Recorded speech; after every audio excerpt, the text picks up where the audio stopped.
I am Dustin Baker. This is VikesNow. There is preseason football going on right now in the NFL. It's not the Vikings. That's coming to you live Saturday at 3 p.m. Central Time, Viking time, as I call it. Wouldn't you know it? Incidentally, we're going to talk about some preseason stuff for these Vikings, mainly 5 players to watch. 1 or 2 really obvious, and then the other is kind of undercover per this most recent depth chart. So we're going to chat for about 15, 20 minutes about players you should watch specifically because they have roster implications.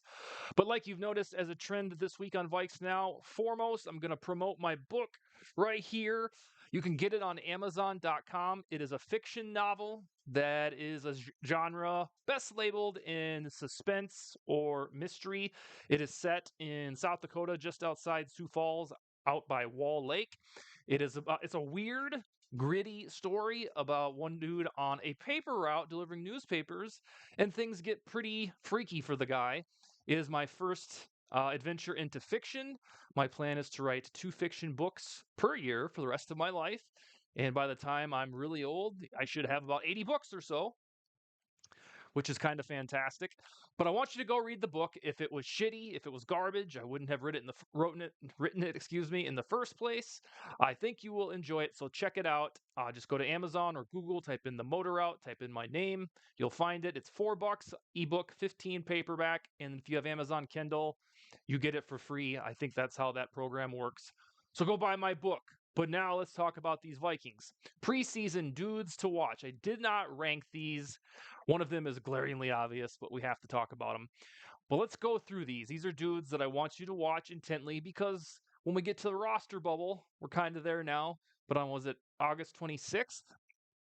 When this roster gets pruned from 90 players to 53, you will have watched these guys in the preseason and you'll know a little bit about them. So the first one that comes to mind is Xavier Scott. Who the hell is that? He started his college career at UConn and then he transferred to the Maine Black Bears for 2 years. Most of the time in football, when dudes play there, UConn, Maine, they don't get drafted. Neither did Xavier Scott. Basketball, they're just fine, but football, a little iffy. Undrafted, went to the Colts, didn't play. Vikings scooped him last year, stashed him on the practice squad. He's lived there ever since. The reason I want you to watch him in the preseason is these Vikings, the Vikings in general, are overdue to find an unsung running back who contributes. They haven't been able to do that. Dwight McBride, remember him? Never latched on to anybody ever again after he looked like shit in the Vikings' first preseason game of 2020. What one was that? 2? So whether it's undrafted like Trey Stewart or Xavier Scott, the Vikings are due to be one of those teams that has a running back nobody's ever heard of be decent. Now, Xavier Scott is vying for a RB3 job. I don't need him to be Derrick Henry or any shit like that. I just need him to be average and make the roster over Ty Chandler because a lot of us think Ty Chandler is going to get cut. If Xavier Scott does not have the juice, you can bet there will be a pretty plentiful RB market on roster cutdown day when about 1,200 players either get released or hit the practice squad. But Xavier Scott can make it so the Vikings don't even need an extra running back if they indeed cut Ty Chandler. Why is Ty Chandler a cut candidate? A, he doesn't pass block very well, and then B, when this first depth chart was released yesterday, his kick returning job had been taken from him by Ty Felton, a rookie. So his vitality on this roster is not as important as it once was. Although he had a real sweet ass game against the Bengals in 2023, and then a couple weeks later against the Lions. But I don't know if Ty Chandler is going to make the roster. If he does not, the team will need a RB3. You'll get several glimpses of Xavier Scott, I think, in the preseason, and the first opportunity to do that is Saturday, US Bank Stadium against the Houston Texans. So Xavier Scott, potential RB3. We don't know anything about him other than what you can see at training camp. Like, he's never played a snap in the NFL, so there's not a whole lot. And then the college tape is iffy because it's at, schools that aren't known for football in Maine and UConn to an extent. The next one is Silus Balden, 5'8", 155, 160 pounds, University of Texas. If you like college football, you probably know who Silus Balden is. He's quick. He's kind of gadgety. He's a special teams return guy.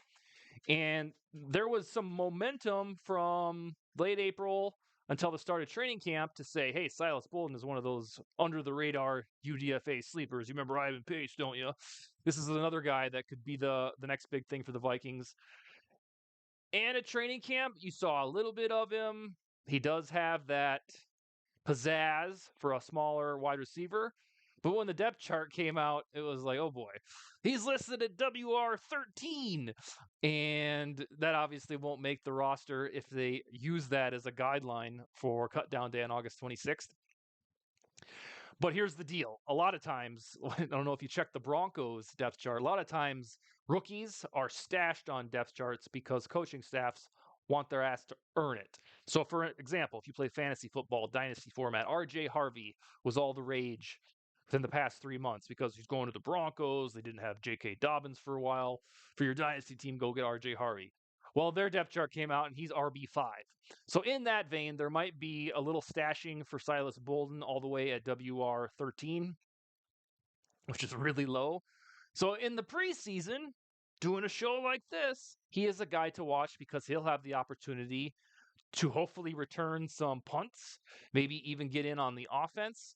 Otherwise, we could look back on an episode like this in 3 months and be like, yeah, remember we were talking about Silus Balden and he was cut a couple weeks later. But he does have some big name appeal because he went to the University of Texas. He's fast, like I said, and this roster arguably needs some return men. And it's just been a while since the Vikings have had a player like Bolden that is diminutive, fun, a UDFA.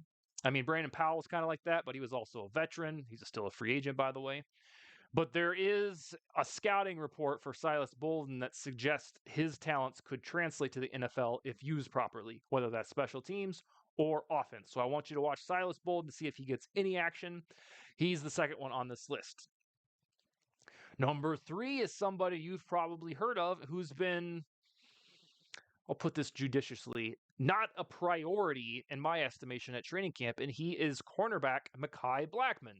So, 2023 NFL Draft, USC teammate of Jordan Addison. Fun fact about Mai Blackman, Jordan Addison, they're basically the same height, the same weight. They do the Spider-Man meme at each other in terms of stature. Mai Blackman was drafted by these Vikings in round 3, and as a rookie, he was great for a rookie. He had like a 70 point blah, blah, blah PFF. And, he had some highlights where he got taken advantage of by better wide receivers. That's going to happen for a rookie. Last year, he made news in all the wrong ways. He tore his ACL and was lost for the season. Well, now he's totally back. It's not even like a mystery whether or not he's going to hit IR or anything that. He's been back at training camp, but it's been a foregone conclusion at the cornerback spot that Byron Murphy, Isaiah Rodgers, and Jeff Okudah are the dudes who are on tap to get most of the snaps. So where's Mai Blackman? Like, is he not even factoring into this? Like, his rookie season in 2023 suggested he was on a trajectory to start on a team that doesn't have otherworldly cornerbacks like these Vikings. So if you're kicking it in March or May or so, looking at the cornerback room, you're like, oh, hey, we still got Mai Blackman. Jeff Okudah sucks. Why don't we just play Mai Blackman? But at training camp, it's been the opposite. We've been doing the height train. It's been choo-chooing for Jeff Okudah because Brian Flores endorsed him.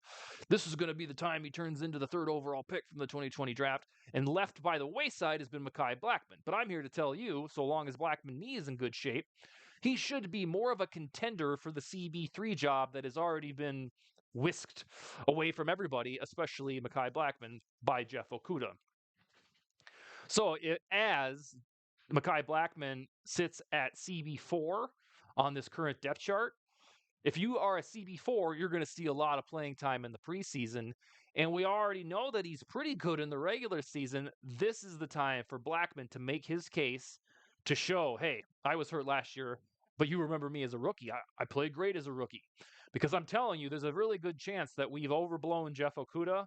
We get to September and his ass starts getting torched, and we're like, oh, he still is not very good.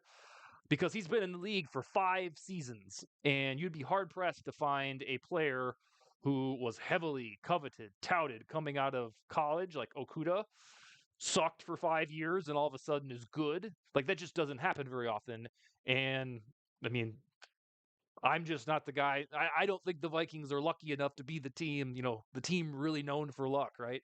I don't think Okudah is going to completely take off. Now, I can see a world where Okudah is good or decent, but not outstanding or elite. And if he's just mid, then Mai Blackman has a little segue to take his job back. That's basically what I thought he would try to do this summer.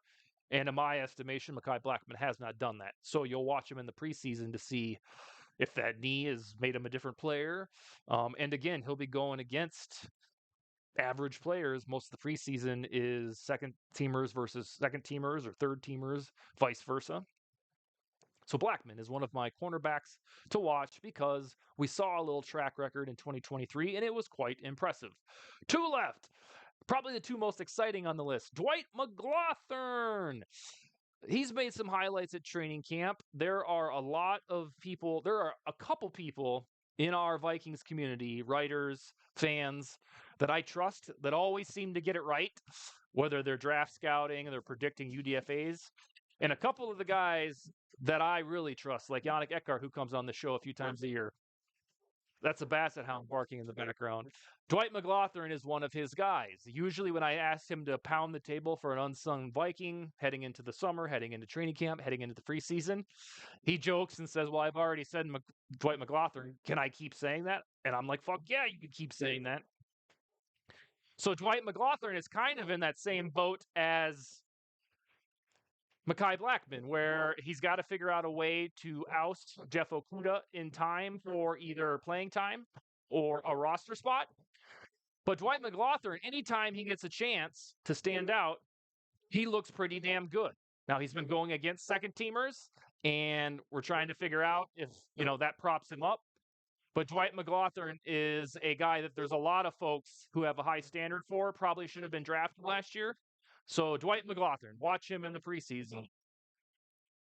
All right, the final one on this show is the no-brainer to end all no-brainers. It is J.J. McCarthy. Of course, you're going to tune in. He is a player to watch in the preseason game.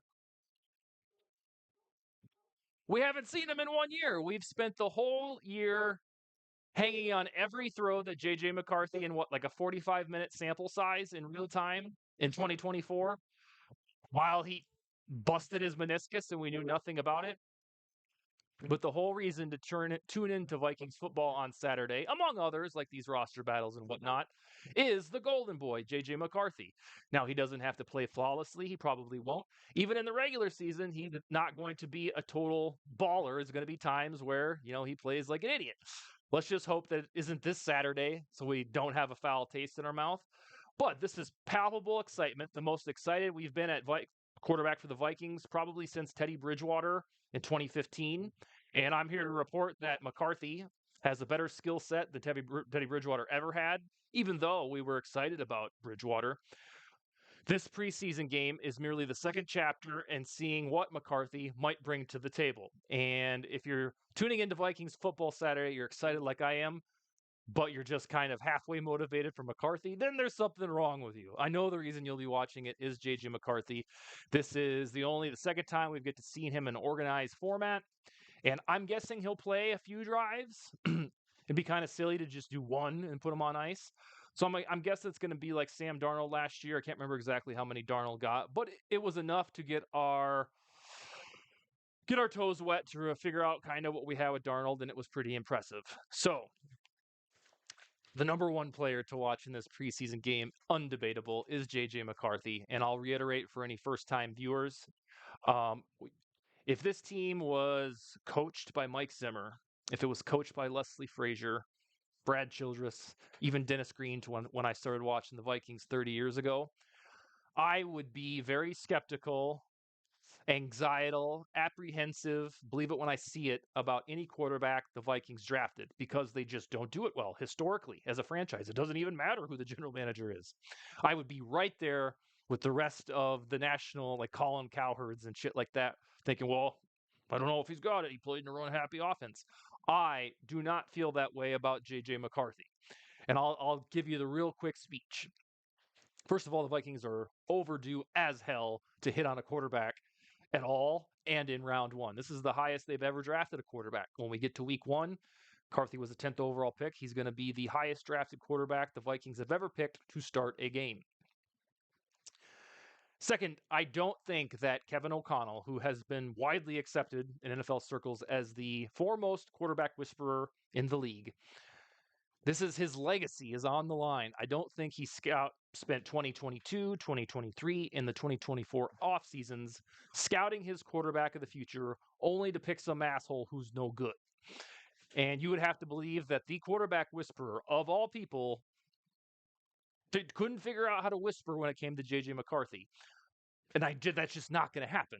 So for me, where I stand, although I'm not here to proclaim that JJ McCarthy is going to be a Hall of Famer, I don't know if he's going to be as good as the Mahomeses, the Allens, the Burrows, and Lamar Jacksons.